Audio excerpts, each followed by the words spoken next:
Well, the 2022 season is long into the history books, and it was a very outstanding and exciting season. Red Bull dominated the championship again, and from the looks of things, they may possibly be the contenders in the 2023 season. Let's hope not, because it would be nice to not have the same team dominate every year. Mercedes is looking pretty darn good. They've been showing some signs in their testing, and so is Ferrari. But again, that's just testing. We'll see what happens. Just like last year, I did a review on the 2022 liveries. I wanted to do one on the 2023 liveries, just to talk about and discuss which ones will make really great models. I'm sure most of you have seen most of them, so this is me more of a review. But again, I think it's a great discussion to see which ones we think would make really great models, especially from the companies such as Spark, BBR, and then of course you have Barago, and you also have Solito as well. So let's get started on this. The first one I want to preview is the Alpine livery. They actually have two different liveries for different venues. The first one is this mostly blue colored livery, which looks very similar to the color scheme that they ran last year, so it's not that different. The wheel spacing is a little bit different, or the hubcaps if you want to call it that. And yeah, so they have one that's mostly blue, and then they have the pink livery. Again, I don't see too much here to discuss because this looks very similar to last year's livery. And my opinion on the Alpine livery, it's okay. I wouldn't put this on my list of models, but I do know some folks do like this. There's a little more detail in the back here where you have these, I don't even know what these are, but there's a little bit more of whatever you want to call it. So that's the Alpine livery. Next,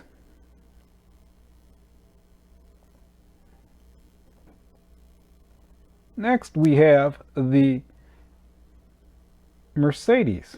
Now Mercedes took the choice to make their car predominantly mostly black and carbon fiber trim. Something I didn't think too much about because I thought that most of these cars are painted. And from my understanding, either they're painted or they do have their colors that are mated on with a wrap. But the bottom line is that they actually take the weight of that paint or wrap in consideration. And so as a weight savings, Mercedes chose not to have much of a wrap and have a lot of the carbon fiber exposed. Obviously there is a minimum weight that you have to meet, and this could be replacing, you know, the weight distribution for one thing for something else. Who knows? But honestly, I know a few years back they had a black livery as well, and it looks pretty cool. This one honestly looks kind of mundane to me. It's not really bringing any excitement to me at all.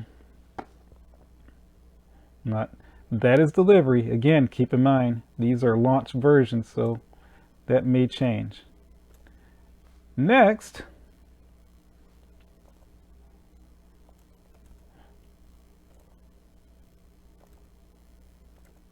is the Ferrari.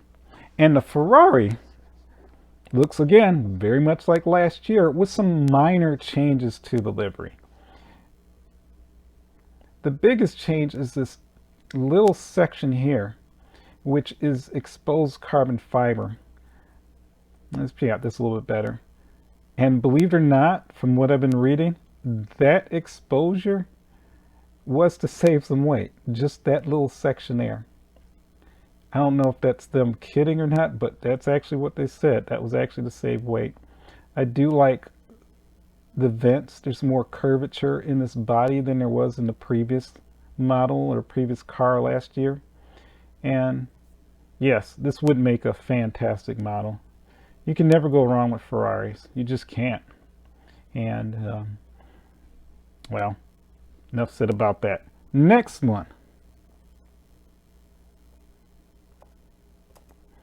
This is the Aston Martin, and Aston Martin again has a few minor changes. The body structure itself, or the shape, is a little bit different. The thing I've liked about this car, and I like the one from last year as well, is the green that they use. It's really nice metallic green. It's a very good look for them. And so I'm liking this livery. I'm really liking this livery. Just this gold stripe along with the green just looks fantastic. Next we have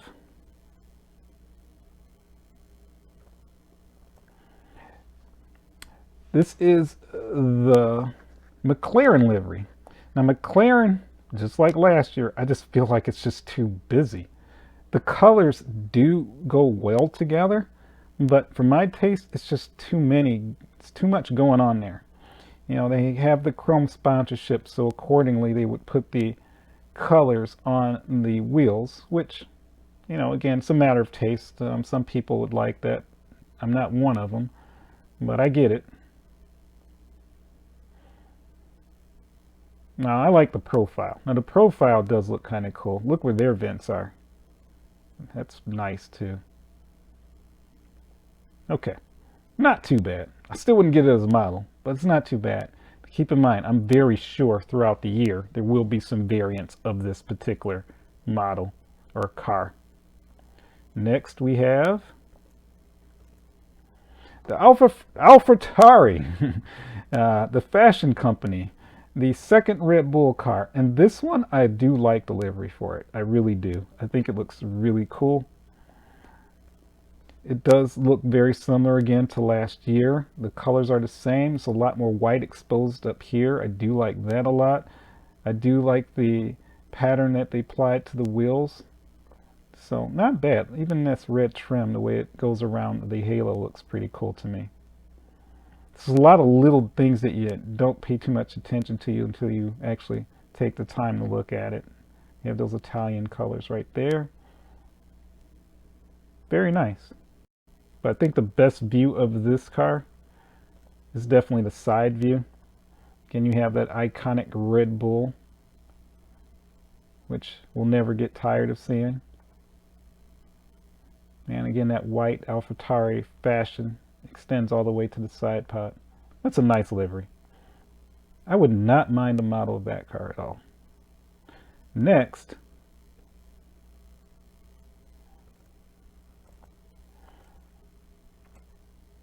of course, is the absolutely always stunning Alfa Romeo. And this one is no exception.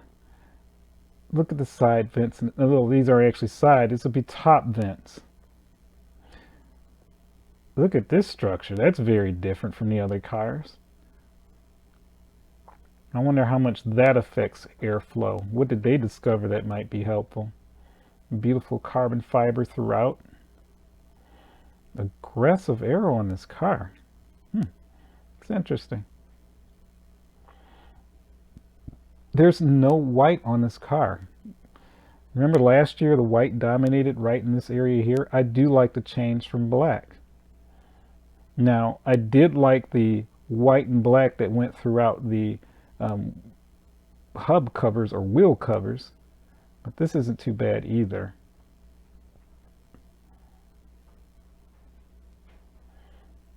It's just a very nice livery. It's interesting how their aero is very different from the other cars. All the other cars, it kind of looks similar. This one, they really put some work into this. I'd be curious to see how well this car performs. That's a beautiful car. That is a model to buy, for sure. Just like last year. Next, we have the Williams.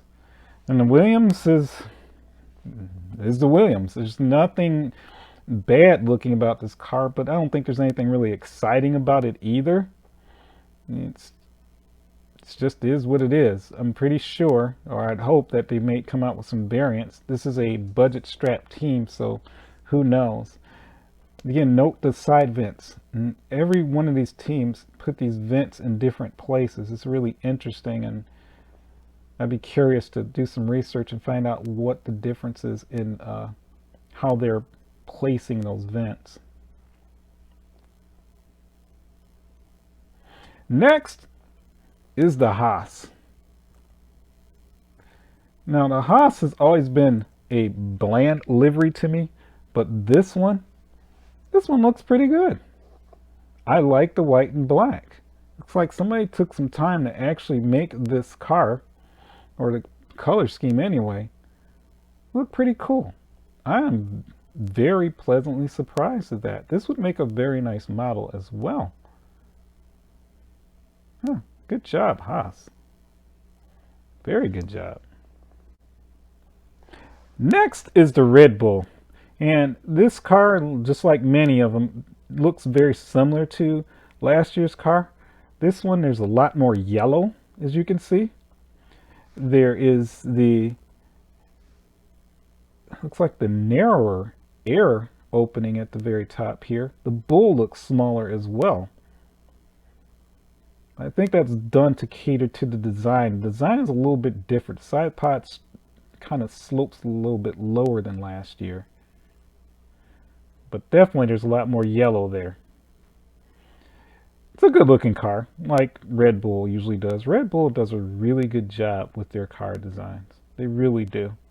And this one is no exception. It's a very sharp front end.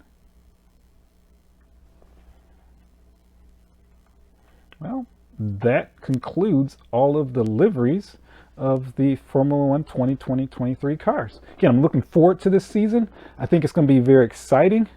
Who knows? Maybe there's a team that may be a surprise. Perhaps maybe it is that Alfa Romeo. Because like I said, and if you notice, that arrow on that is very aggressive. It's like they took a totally different direction from everybody else.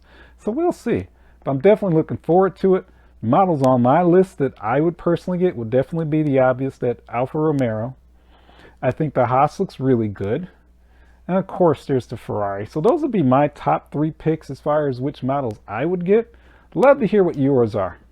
Now we're moving on to the hot list. The hot list are models that are soon to be released or have recently been released and they're going to sell out quickly. Starting with Kyosho. Browsing through the latest catalog for 2023, we find a few new reissues as well as new releases. There is still the much sought after reissued Ferrari F40 1/18 scale, Ferrari Testarossa, and an all-new big 1/12 scale resin F40 Competizione in a shade of blue. Next, you have the new 1/12 scale Lamborghini offerings, the Contact Walter Wolf edition, and the LP500R. Both of these are fully opening die-cast metal models. Lastly, there is the 1/12 scale of this beautiful Shelby Cobra in chrome finish and the 427 SC FAM in red.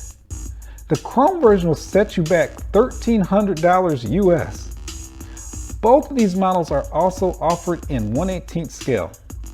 Finally, AutoArt has released a new color for the 1/18 scale Porsche Weissach. It is called Acid Green.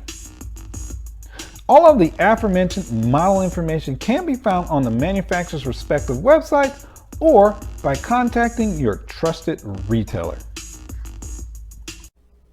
And that concludes this week's hot list. 2023 should be very exciting. 2022 cars, by the way, just in the last few months, they just started rolling them out. Spark has introduced quite a few of them, and a few of them I actually have my hands on. I have possession of, so I have started reviewing those as well. The very first one on the review will be the Aston Martin, so look forward to that. Please like and subscribe. That is the best way I'm going to know you're enjoying these videos. I appreciate your time, and I'll see you next time.